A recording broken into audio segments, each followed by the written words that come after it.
We starting? Oh, fuck, all right. Locks Mayo is proudly presented by Boom Radio, who are proud supporters of the Subiaco Footy Club and all-round great blokes. To stay up to date with all things Subiaco, make sure you tune into Boom Radio. Nice, mate. G'day, it's Jordan Lockyer here for the... Put some mayo on it.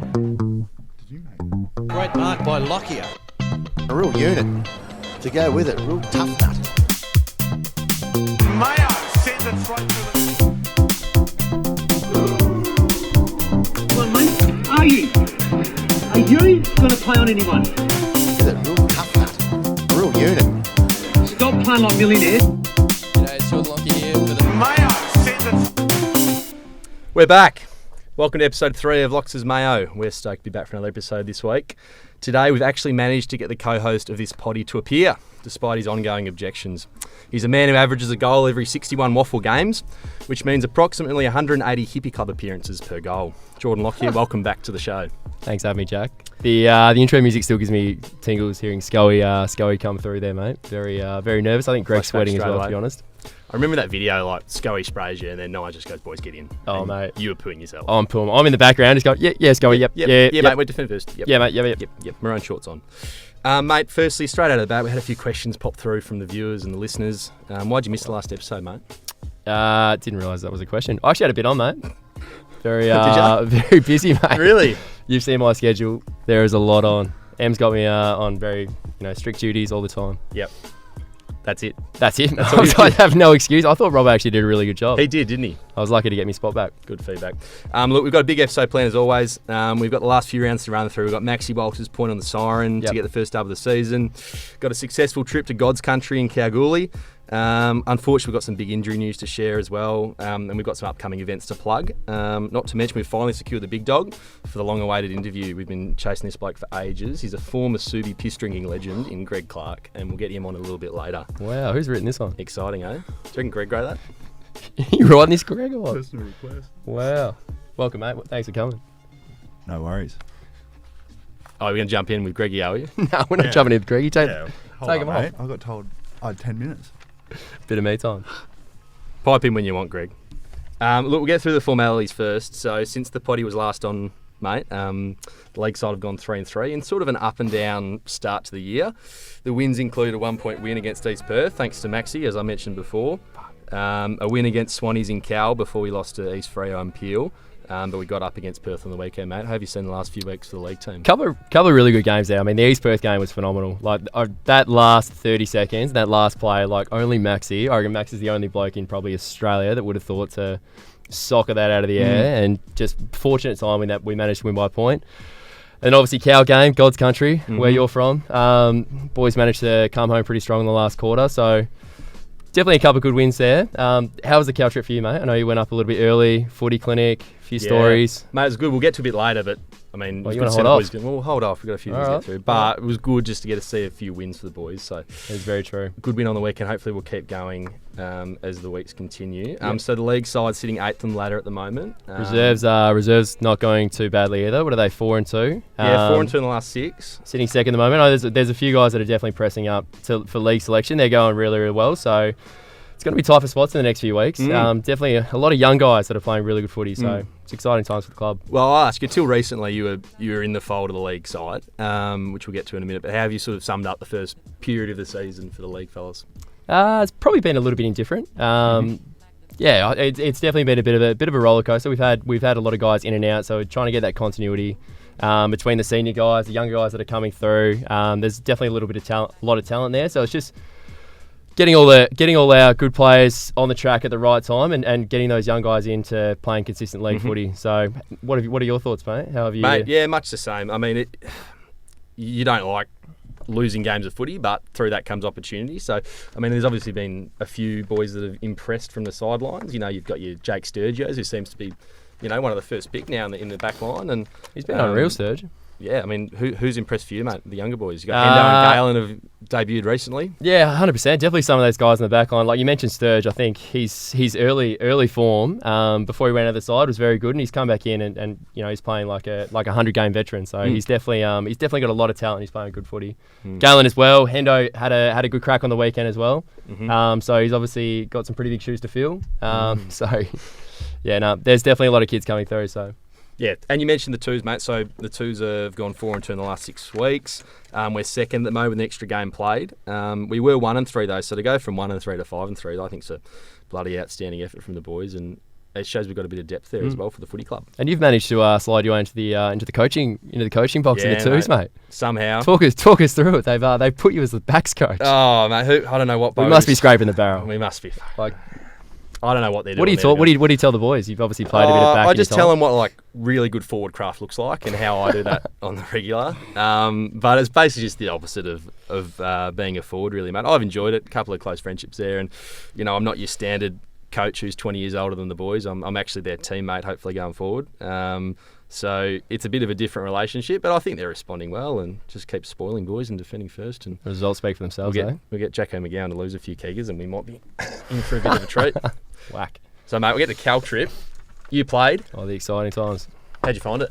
Yeah, it was good, mate. It was good crowd, good turnout down there, especially given the weather. Like, it was a pretty overcast and rainy day. It was a great turnout. The whole experience was, we literally were on the plane within an hour and a half.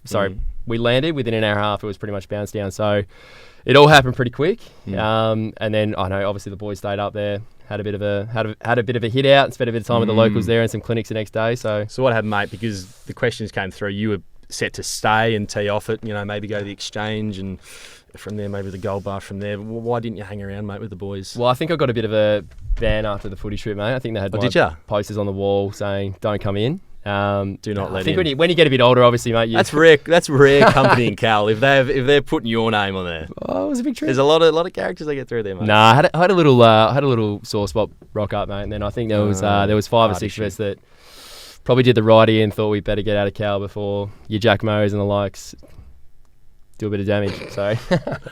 Well, I do dummy damage, as you mentioned earlier. Talk us through some of the stories, mate. Gus Borchi, local legend, and myself, we went up early on the Thursday morning, do a few school clinics and get around the local. I had nothing to do, having done me now. I've got nothing to do, so I was just getting up there a bit early and went to a few school clinics, and then in the evenings I didn't have any commitments, so that was sort of free reign, mate, and met up with a few old Boulder boys and enjoyed everything the exchange had to offer. You obviously mentioned Borch being a local legend. Where would you kind of rank yourself in terms of local legends of Kalgoorlie? Like, what are we talking? Like, who's in there? Where do you fit in? I mean, if we've got a hierarchy, like there's a pyramid, you've probably got Borch and maybe a Miller up the top. We're talking Subi hierarchy, and whoever you want, mate. You've got your horses as well. And of course, yeah. Like but I'm definitely right on my old man's coattails. I think he did most of the work in the 90s for me, and I'm following up from that now. So you're above horse, or you're? Oh no, I'm not even on the board, mate. Don't ever start that. Trying to get on there. There was pressure on Borch though, mate. The hometown hero to perform. He delivered. Didn't he? Yeah, phenomenal. Himself and Socko, mate, unbelievable. Like that last quarter by Sox, and obviously like consistent performance throughout the whole game by Borch. Like it was unreal. It was funny though. Like we were obviously around town for the back half of the week, and like we were being at schools, and Borch was getting pulled out of the clinics for the local photographer to take photos of him, getting the paper. We were walking down the street just getting a coffee. Like, you would have been filthy. Blokes are hanging out the side of the road, just going Borch, like just screaming at him. He doesn't know where they're coming from. Like it was bloody awesome, mate. I was a little bit flat, so that's why I just went to Diggerdores Oval and like hang out with the Boulder boys. I knew everyone there, and it was a little bit flat. But that's all right. Borch was the definite local hero, and didn't he play well? So what else happened down there? You haven't really given us any stories, mate. You've got a few notes here. Do you want to run us through? Power outage in Cal. Gus massage. Talk us through these ones. Oh well, I mean, I'll get to it. Will can cut it out if he really wants. On the Friday arvo, so got the game Saturday. Yeah. We've had lunch, and obviously I haven't got a game the next day, so I've got nothing to get ready for. But I suggest the boys, why don't we get a massage, boys? Like I'm feeling a bit tense, standing up all day at these clinics. Let's go get a massage. And so Borch dogs out on that, because people would probably recognise him if he's rolling into massage parlours. And King Cow. So Gussie and I roll down the local strip, and there's probably about 4 or 5 in 250 metres. Walk in the first one, they're like, "Oh, we've got one spot," and I'm like, "All right, Gussie, you go, mate. Like, you actually need a rub. This is a proper rub, by the way, mate. This is not what it's coming across as." But I'll go, "Gussie, you go. You actually need to get a rub." So he goes, "Yeah, no worries. I'll see you in an hour or whatever." So I walk down the next one. No, we're full. Go to the next one. No, we're full. What are the all-time stories? Is this? Where is this going? Go to the next one. No, we're full. Calgary like a massage hotspot, isn't Yeah, it? like they got one person on per shot, right? And I walk in like the fourth or fifth one now, and I walk out, and I'm really angry at this stage. Like I'm looking really frustrated and pent up. Yeah, you sound it. And I walk up, and then Nigel Hamilton, one of the assistant coaches, Nigel's in the massage joint. No, he's with his full family Mate, having Jesus. they're having a lunch down the road, and they see me roll out of this massage joint looking fuming in my full Subi kit. Oh, God. And now the rumour is just swept around that I did something a lot worse at 3 o'clock in the Arvo than I probably should have. Oh, no. Keep going, mate. It's going well. Game itself, What's mate. next? Huh? Game itself. What game? Yeah, Socks, Della. Socks. Was Della played all right, did he?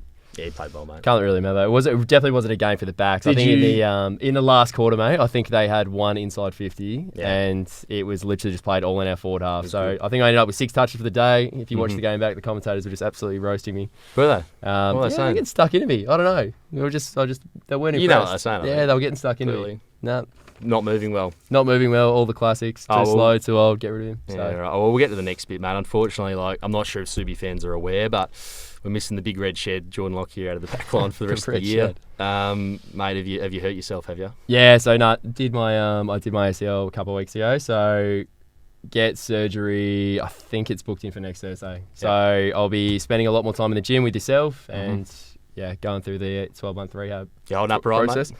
Obviously, it's it's going pretty rough. Like, It is pretty rough, eh? Yeah, I it think is. the roughest bit's probably just waiting for surgery. Like it's a bit of a limbo period where you.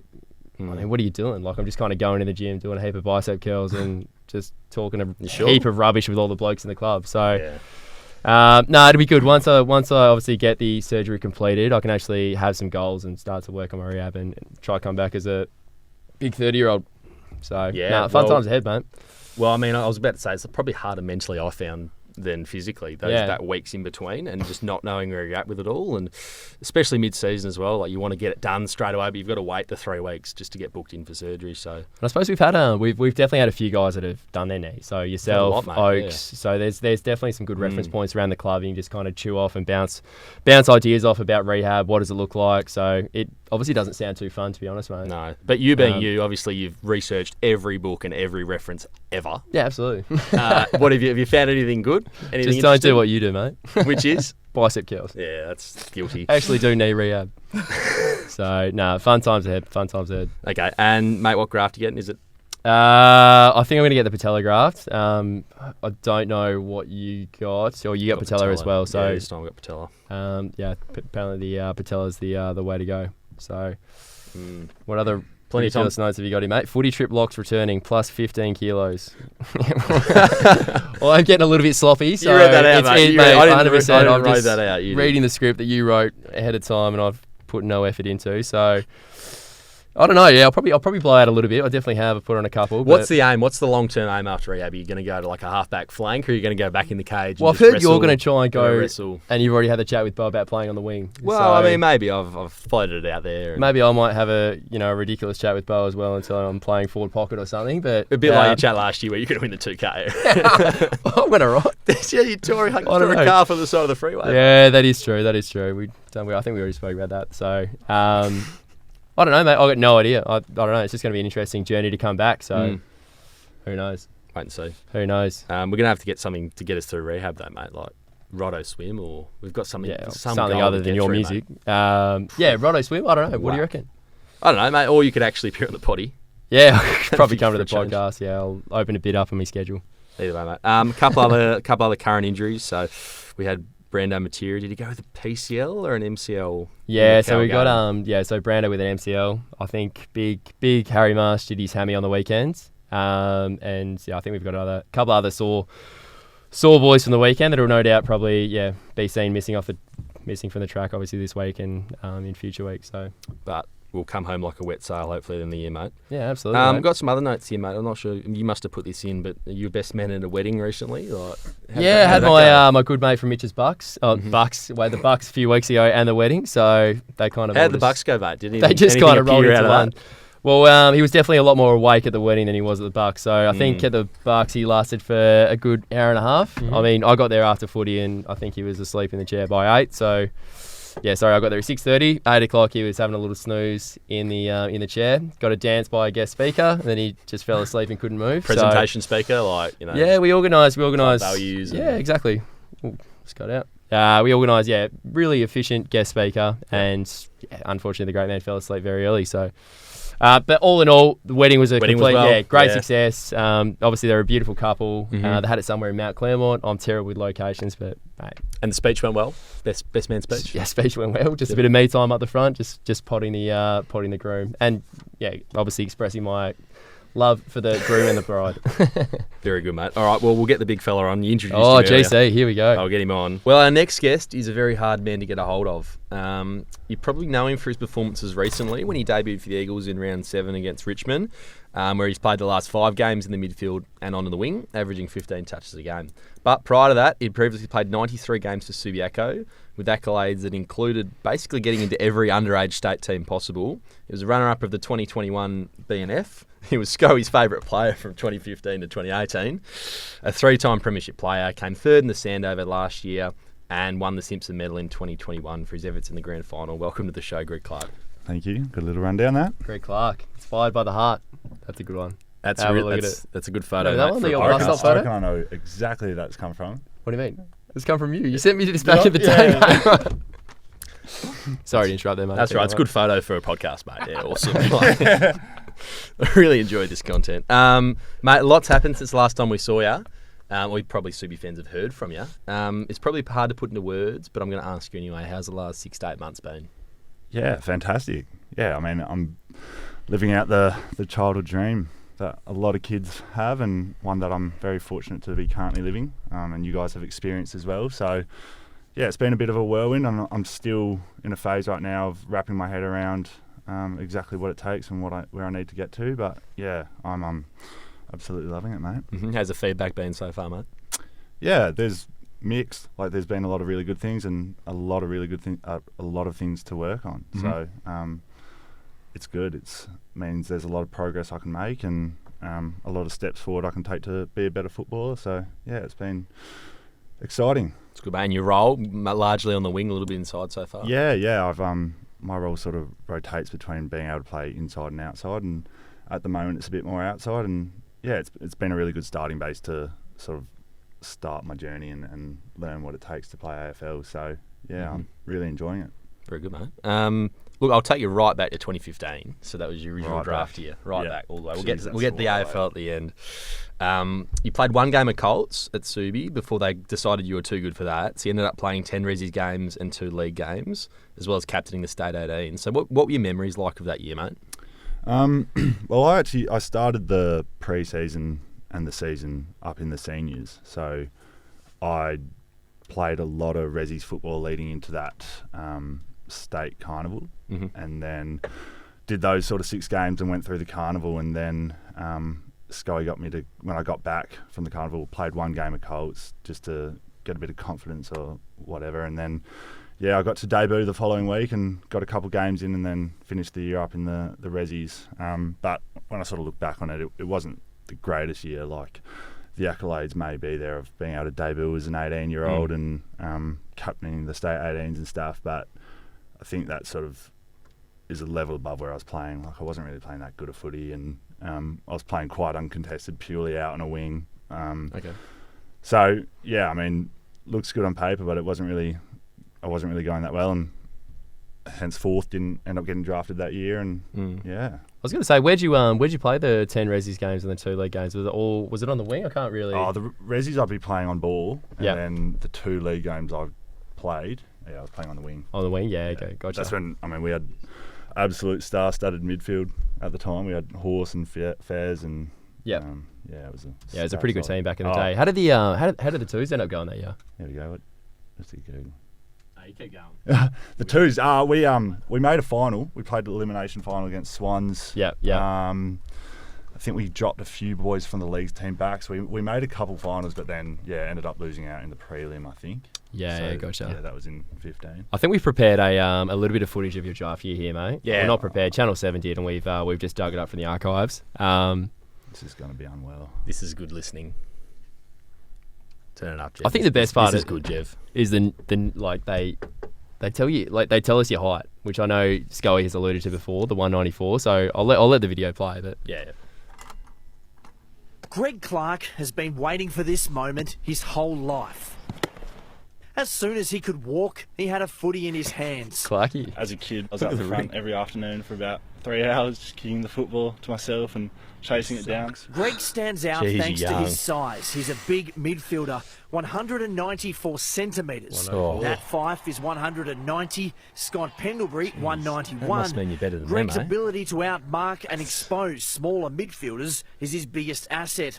The whole process of getting drafted to the AFL can be tough. There's training, pressure to perform, plus juggling studies. And then there's the what are you currently doing here, mate? Kicking recruiters balls who in ask bins, some strange blindfolded. questions. That's what you do best, eh? Gatorade backwards. Can spell. This is good. Yeah, it's what now? Yep. EDAROTAG.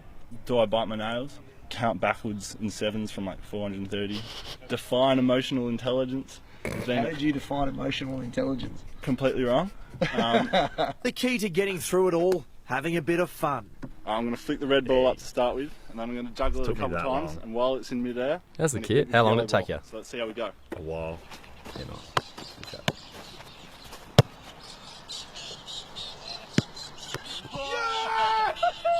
Ryan Daniels, 7 News. Nice, mate. Can you define emotional intelligence for us? Not well, mate. Oh, I found that Oh, today. that is all I time. thought that was pretty funny. I reckon we've definitely got to dig up some videos Mate, of Jack to be honest, Mayo. watching Like, that is- video makes me Oh, if you- sweaty. I feel gross Yeah, watching I that. know. I thought it'd be Oh, awkward mate, watching that. what can you do? Only Ugh. You probably don't do it. So, mate, obviously, like you touched on it briefly, you had big draft hopes that year, state league, state captain. What was the chat going into the draft? I remember I was a couple of years below you at school, but I remember the rumor being that West Coast told you they were definitely taking you or something. No, I mean that was just Is that a rumour. furphy? Yeah, Okay. I mean, like from 15 through to 17, like I would have, based off the way I was tracking, like I was on the right sort of trajectory and I was playing good footy, but in making all those programs, and I'd never had to sort of face any sort of challenge. Like no one really challenged me to be better or to change myself or to work on things. I got really complacent and got ahead of myself, and I've spoken about it a lot of times now. But in my 18th year, I got invited to the National Combine, and I think I had 2 interviews, and I didn't even know how that was possible because I thought you would have needed like 4 You need clubs 5, to- don't you? Yeah. So I remember the first night of the combine, just lying in my bed, like dead awake until like 4 a.m, just going like, oh right. my God, like how have I been invited here but only 2 clubs are speaking to me? And at the same time, I had a lot of mates there as well, and they showed, like, you got this sheet as you walked into the combine on the very first day, and it had this like time slip of where all the interviews were, and boys had like 10, 15 clubs, and I would have genuinely been the lowest bloke there to have. So that, I think that was the big tipping point for me to go, I actually don't think I'm getting drafted. But I mean, I was still like naive in hoping that it was going to happen. Yeah, of course. Yeah. Luckily, the Eagles were the one club in my 18s to show like serious interest. Like I interviewed with them 3 or 4 times, and I got a call from one of their recruiters the minute the draft finished, and they said they'd picked another bloke instead of me, who's now at the club.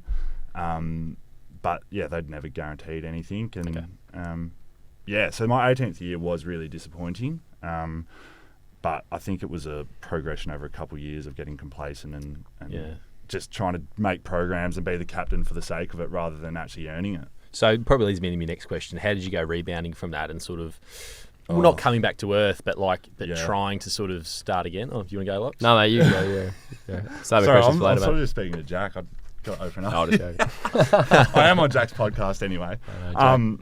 It took time, mate. Honestly, like up until that point of time, I'd not really bought into sort of any environment or anything, and then as an 18-year-old who had been exposed to very little, I then go down to the Subi senior program, which is a pretty brutal environment, right? Brutal environment, really sort of, I'd say ruthless in a way, which we'd all agree on. And yeah, it was a massive eye-opener for like a good 2 years of, like, I spoke about it the other night to someone, I can't remember that. I remember when I didn't get drafted, my logic was literally just like, oh yeah, I'll just go down to Subi, play waffle, dominate, and I'll get drafted, like, too easy. Yeah, right. Without respecting how there's 40 other blokes there who are working just as hard as you for a number of more years and are chasing that league spot just like you are, and especially at a club like Subi where there are so many good footballers. And at the time I didn't respect that until coming into the side and then getting dropped a couple times and battling to play in a senior team and understanding what it takes to buy into the environment and whatnot. And without like sort of blowing up his tyres a bit, guys like Locks and stuff really helped in that. And like, we joke about it of the going out for drinks and opening the boot up and drinking full bottles of Jägermeister and stuff.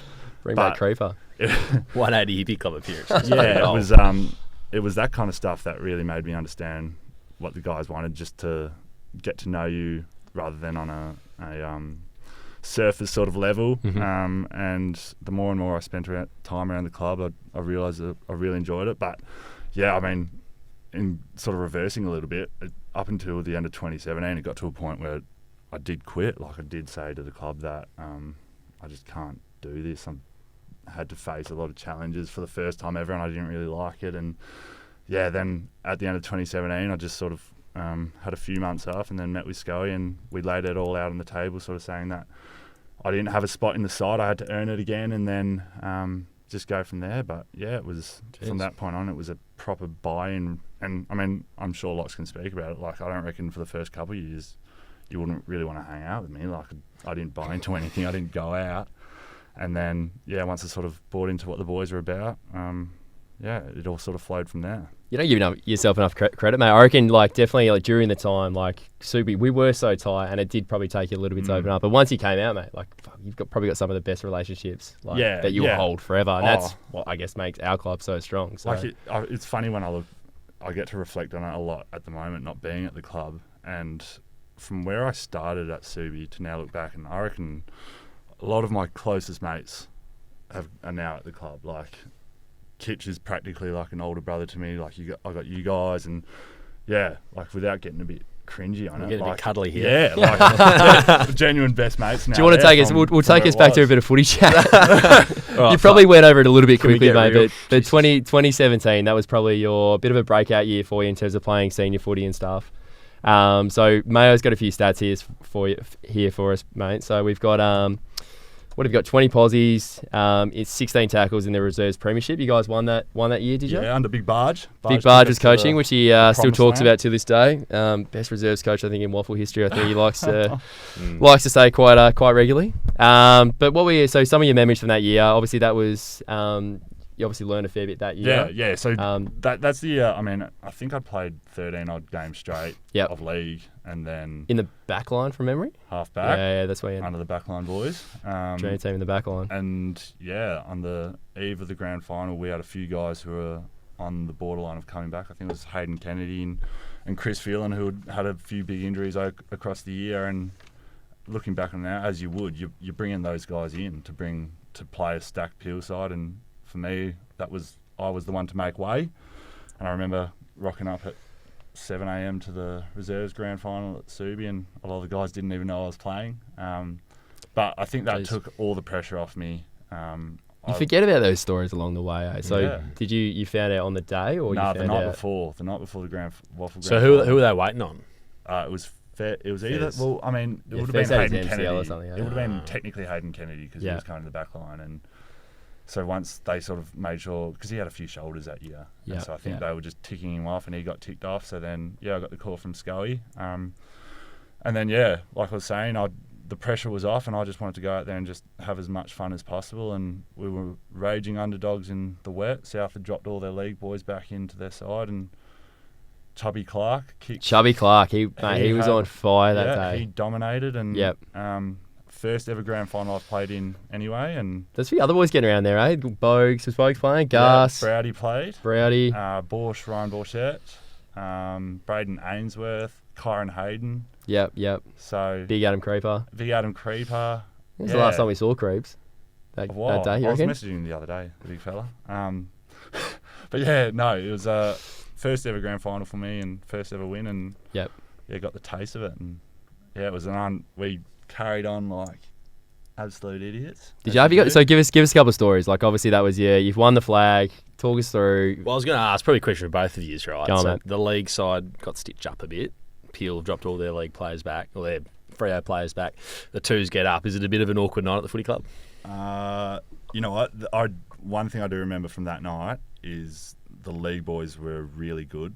So they were telling us to just carry on like we'd. Yeah, right. Like there was no bad attitude about it, which was awesome because I'd not obviously experienced that before. But no, I mean, that was when we had the Subi bar and the club had opened it up for free, and we got to empty it that night. So yeah, that was unreal. I look back on that as a real sort of massive ticking point in my. Right. Locks wasn't like sitting in the corner, like sulking like he normally does after losses. Probably was. You just lost the flag, mate. Well, I'm pretty sure that'd be guaranteed. That definitely happened. Maybe, 100%. maybe like Horse or Kitch got round you kind of thing. Yeah, exactly. I don't think Locks made it out past 10 that night, mate. If I'm honest with you. Oh, good work, mate. So 2017 into 18, you have that tough chat with Scully for a while, mate. It was 2018 probably a turning point for you. You didn't miss a league game. You sort of started to establish yourself as a league player. Yeah, 2018 was when I'd sort of given up the whole playing for myself aspect and just worrying about trying to be the best and trying to get drafted. It was just trying to buy in because I'd experienced that Resi's flag. I wanted to do it with the league team, and I mean, it's a pretty special. That 2018 year was, I look back and I think we're going to carry on for years and years at reunions about how good that side was, and the story will grow, being an undefeated side. And when you do look back on it, it was pretty ridiculous. That side was crazy, mate. Yeah, and I think if you look back at 16, 17 with what happened with the Peel sides, I think Scully just built this powerhouse team so that it couldn't happen again. I mean, like Zach Clarke in the ruck. We put Della up forward. Fez, Josh Luca, Horse. Yeah. I mean, the list just goes on, mate. Aaron Hill. You got Cole Halligan, Sucko, Reece Waters. Reece. Like that forward line was crazy. The back line, you had to be like 6 foot plus to play in the back line. Literally, you were taking. Where were you playing? You were taking our fourth or fifth defender. Third or fourth tall. Sorry. And Jacob Miller was doing his thing, just launching 60-metre lefts because he had no kicking licence besides launching it. Probably fair. But yeah, that was an insane. That was a stack. It got to the point in reviews where we'd win by 50, but it just wasn't good enough. Like we were chasing perfection. Was that the year where you won a game and he didn't let you sing the song? Yeah, I think I was telling you about that on the weekend. There was against Perth in the wet. I think we won by 40, 50 points or something, and we walked in and Scully's told us. Yeah, we didn't sing the song. Yeah, we won't be singing the song today, boys. Yeah, it wasn't. Yeah, and it wasn't 18. Did you get a spray that day? Was that you? Or was that Powley that got the spray? No, on the bench. Yeah. No, that day I got knocked out. That was a different day. I got a spray and then got knocked out. Perfect. Spray, perfect. I forgot what I was saying there, but I think there was a year. I think we either just won or just lost. We didn't perform well enough, so the awards after the game didn't go to the players. I feel like there was a few of those. Yeah, I think they definitely blended into one. Yeah. All right, mate. So 2018, win a flag. Bo comes in 2019, win another flag. How did you see that transition between Scully and Bo? They're obviously very different type of coaches. Yeah. How did you go with that transition? Yeah, really different. I think Bo doesn't get enough credit for, like, when you're at the top, when you have an undefeated team, there's only really one way to go. And Bo did an incredible job of keeping that team so well gelled and so well drilled even. And I think we played such a sort of disciplined. Like we were a really disciplined side in 2018. Like nobody stepped outside of their role, and we just suffocate sides, right? And then 2019, when Bo came in, we still had that same mentality, but that sort of it sounds a bit silly, but that shackle had been released of having to be super disciplined, and guys could sort of express themselves a bit. And like you're allowed to sing the song, so definitely helps. Well, I mean, when you look at that 2019 grand final, it was ridiculous. Like how fast the ball was moving, and the boys were just. Browdy was just. Browdy was. Yeah. So I think Bo did an incredible job of transitioning that side from the era of Scully, and we had. Once again, an unbelievable year. That was only one loss, I think, in 2019. I think it was one loss, yeah, correct. Yeah, so that was just as ridiculous. And some of those games were just blowouts. And everyone was just... We still had that same system that Scully had implemented. But, yeah, Boyd had his own little flair. And, yeah, it was... Jeez, they were the days, eh? They were the days. Yeah, they were incredible. Well, we'll get to 2021 because 2020, obviously... we just got to... COVID-affected year. We'll skip that. We'll miss that. But 2021, the year of Greg Clarke, as I like to call it. I think you finally moved into the midfield as like this brute full time, and you averaged 27 touches a game, mate. What sort of went right for you for it all to click like that? Well, I think you need to refer to 2020. That I was so, like, we as a club were so mad about 2020. Yeah. Like I remember after that final game, we all sat in the lecture theatre. And, like, everyone was just... It wasn't, like, a potting session or anything, but everyone was like, we don't ever want to be here again, and this sucks. Just a couple of home truths. Yeah, it was. Yeah. Like, it was a proper, like, no matter what, next year, we're not going to do this. And it started with... We did the whole paint the sheds thing with... I don't know if you boys remember that, how... Yeah. We were cleaning the lockers, and we made it our own, painted everything white, took all the... previous photos and everything down, and we're starting from scratch almost. We literally painted the club. Symbolic, yeah. Which was great. Like, guys were coming down in the off season to do it, and Bo had organised it all, and I don't think he probably left for a full week. He was stuck there. He was definitely putting in the most work. Who else was Gussie? Gussie was doing a fair bit of painting. Gussie did huge. Maxie Walters was there a lot. Yeah, big Max. So that started it off, and I'd been a leader of, like, made a leader of the club in 2020, and I mean, that was pretty flattening, like, finally getting into the leadership group after being, like, an emerging leader and stuff, and, yeah, for it to go that way. So, yeah, I just had massive determination that I really wanted to help sort of pave the next way for the club, as the way Horse did and those, like, Horse Kitchin, those guys did in that 14 to 18 period, and Locks even, and then you look back into the early thousands, guys did it through there, so you kind of want to take that responsibility on, and Horse had obviously just retired, and we'd lost a couple others like Benny Newton and stuff. So I remember Nige just calling me out of the blue in the off season, going, "We need you to play on ball. We need you to get fitter, stronger, and be better." And I said, "Yep." Jesus. And yeah, Kitch was massive in helping develop me along as a leader, and I think when you look back at 21, we had a couple games which could have gone either way at the start of the year. I reckon the first 5 or 6 games, we were down at quarter time by a lot. And we would just slowly peg teams back and back. And there was the West Perth game. The West Perth game stands out amongst. Yeah. That's above all else. Yeah.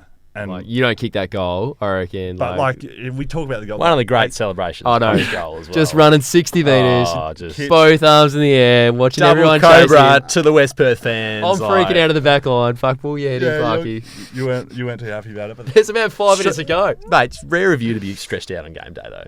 Locks, to be honest. Double cramping in the back line. Full heading, Greg. But yeah, there was that game. There was the Claremont game out there. That one stands out to me, being that far behind on their home deck, and that was an angry game. That was the Ben Sockole show, wasn't it? Kitchen, Kane, Mitchell get each other suspended, and they headbutting each other. Was that crowds are throwing bananas at the umpires, and it's all kicking off. I was just trying to make me return from a knee, and everything's going on. Oh yeah, Jack Mayo. I can't get a kick. Oh yeah, everyone was sweating, going, "Geez, I thought Jack Mayo was going to be big stress session there, weighing 148 kilos." Yeah, you were buffed up to the max. I couldn't run, mate. You could not run. You were that big. So yeah, I think we just built this massive momentum, and like it got to the point in leadership meetings on the Monday with Kelly, and I thought that was really good. We'd all pretty much review each other, and like there'd be games where you thought, like, no matter how many posies we had as midfielders or whatever it may be, me and Kitch would sort of be going at each other as to whether we actually played our role, and we were so disciplined on that, and everyone was really determined, and yeah, when I speak specifically of the midfield, we started to build we gelled really well between Della, Marshy, Kitchin, myself, and on the outside of that we had Hicks and Maxi come in and just play their roles when they had to. Hicks was doing an awesome role tagging, and Chatty. Yeah, Chatty comes over, which I don't know if we need to go into too much detail about, but at the start of the year we were all shocked with that decision. Like based off being honest, like we'd all, as a leadership group, we'd like wondered why the club had got this bloke over when there were other guys available. No one really knew much about him, and he was huge. Yeah, how good was he? He was so good. He was so, not only was he so good for the club off field, but on field he's got to be one of the most courageous wingers we've ever seen. And on grand final day, our two wingers, like Will Hickmont and Chad, pretty much kept us within it in the first half, because our on ball unit, we were struggling a bit. So everyone stood up when they had to, and like Nick Martin in 2020. Marto wasn't bad. Like as an example, Marto was sitting him out in front in the lecture theatre, and everyone's giving him a bake about his attitude. And then 2020, Marto played reserves. Like he played the prelim in the reserves. He did, yeah. Like he's going from reserves footy, prelim, grand final, league, Essendon, rising star, working in the warehouse at Ape.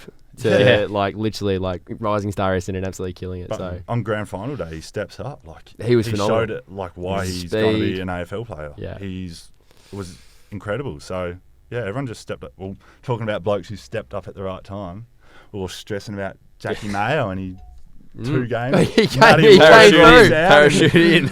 Yeah. He'd spent 20 weeks just talking the big game. Yeah. And you did deliver on the goods. Yeah. You'll find out Locks is pretty hard to come off a knee, mate, straight away. You'll be moving really well, mate. Number 10, Big Jack Mayo.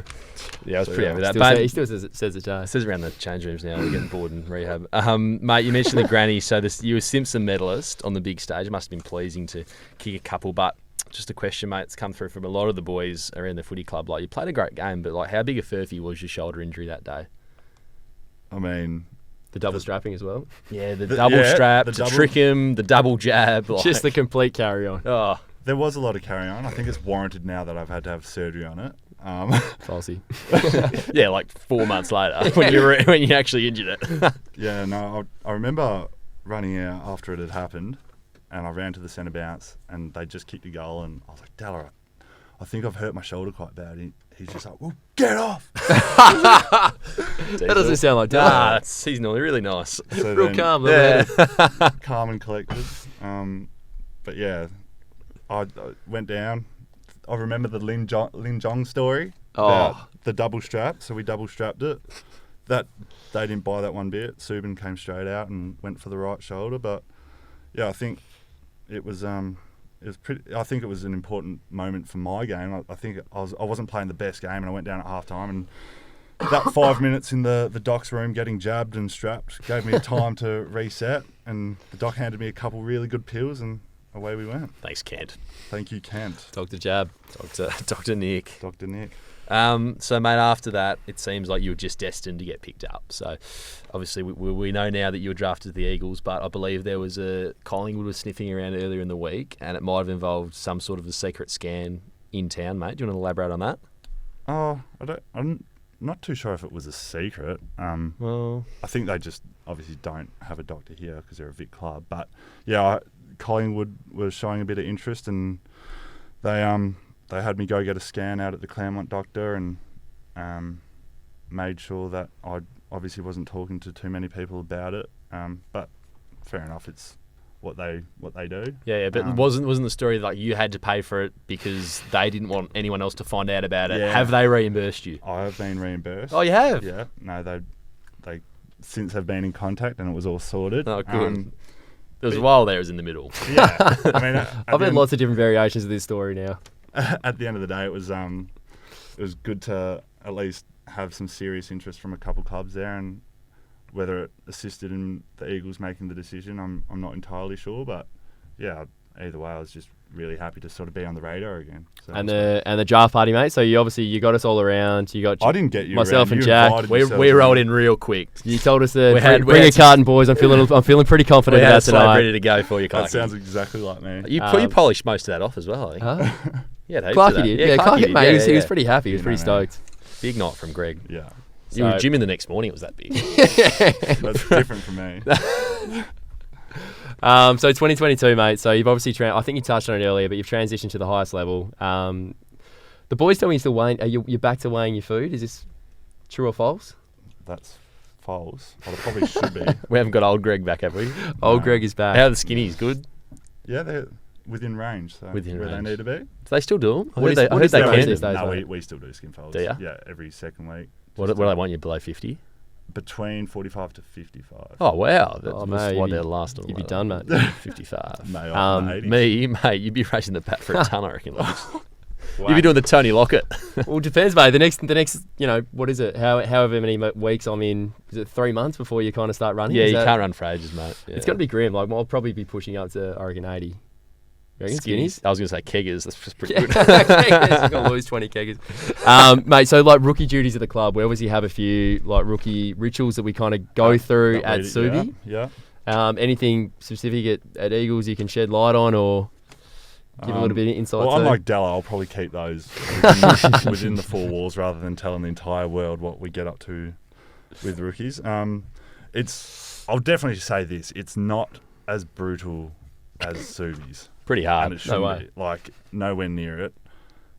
I don't know how much longer the club's going to get away with what Sue does. And we'll be right. The one thing I will say was one of my greatest memories at Subi is the fact that I had rookie day at my house. Oh, yes. Yeah. That was the Dust Bowl. Couple stories there as well. Yeah, a couple good stories. We nearly traded Chad Harris back. I think Clarke was booking his flight home then and there. I think, a few boys were not happy. Now, obviously on the weekend, Jack was driving the combi van at Hippie. We were giving you a couple of phone calls to come back. When do you reckon the club will let you attend the new place down the road in Lidl, the Hippie Club?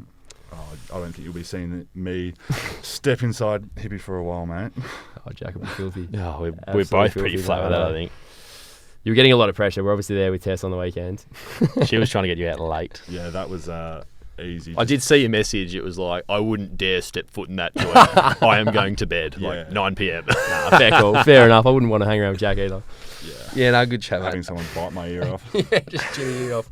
Mate, the big dog is wearing sunnies. He's wearing sunnies and a cowboy hat at Hippie on the weekend. Just play to your target audience, boys. Just what were you going for there, Jack? Talk us through it. What are you? No, I brought the sunglasses just because. And the hat? Work with a kit, and then someone was just wearing a Kruber kind of hat, and that's right up my alley, as you both know. So whacked that on, and before long it was a big combo, mate. And when you took the shirt off? On?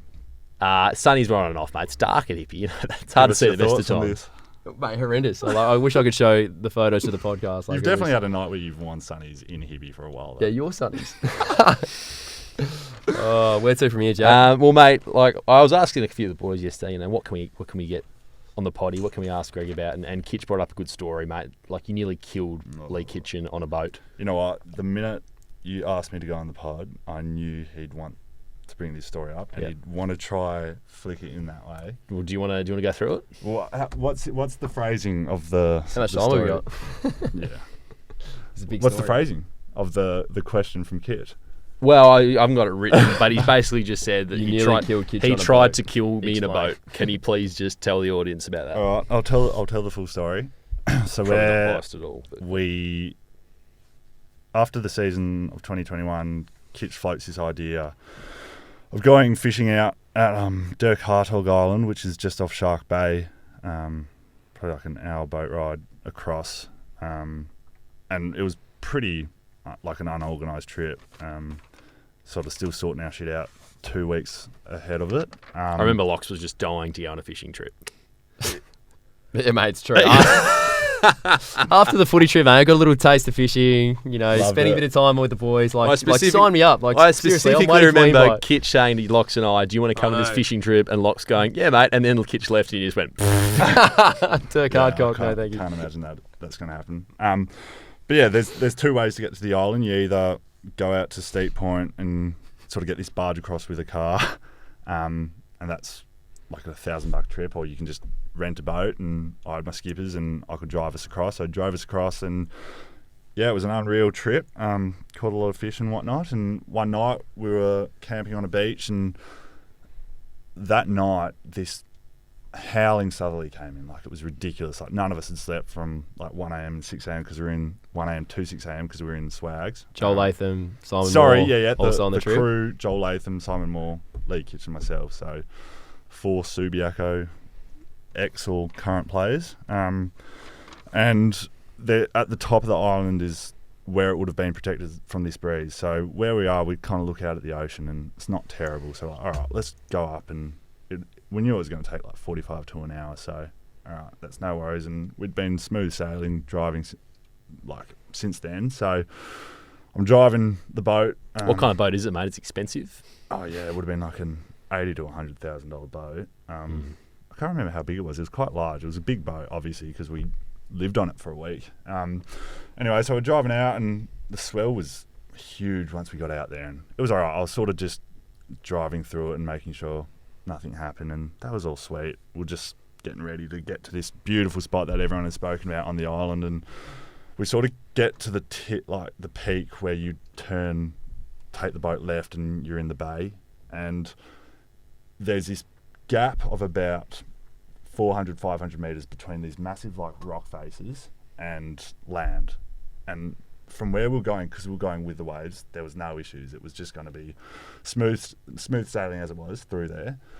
Or I had to go deeper and go around the rocks. But the further and the deeper water I kept getting, the swell was getting like really large. So I was like, no, we'll hug the coastline and we'll get through no problems. You're driving, yeah, and boys are giving you opinions.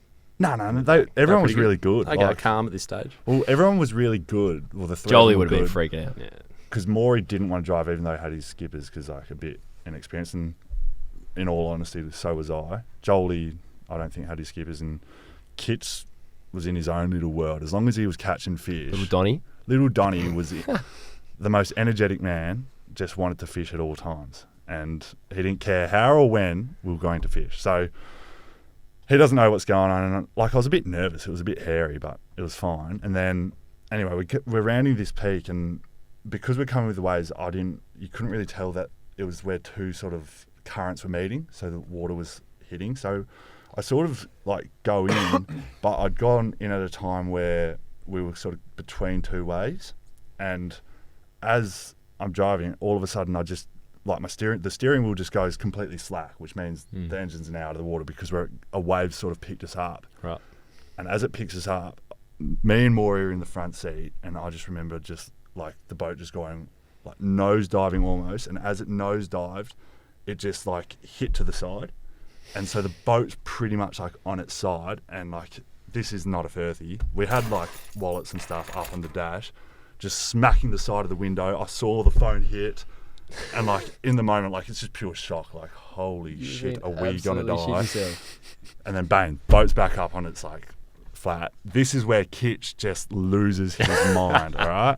So Kitch is just, I won't say it, he's obviously just screaming swear words. What's he saying? Oh, he's freaking out. He's gone full Donny. He's freaking out. Is he like, we're going to die, or is he, Clarke, you take control of this? No. He's just, we're going to die. And then Jolie's out the back because we had an Engel fridge, we had a Weber barbecue and like some tanks to go diving, and they'd all smacked to the right side of the boat. Right. So we're now facing directly towards the beach. The current's pretty hectic, you can see.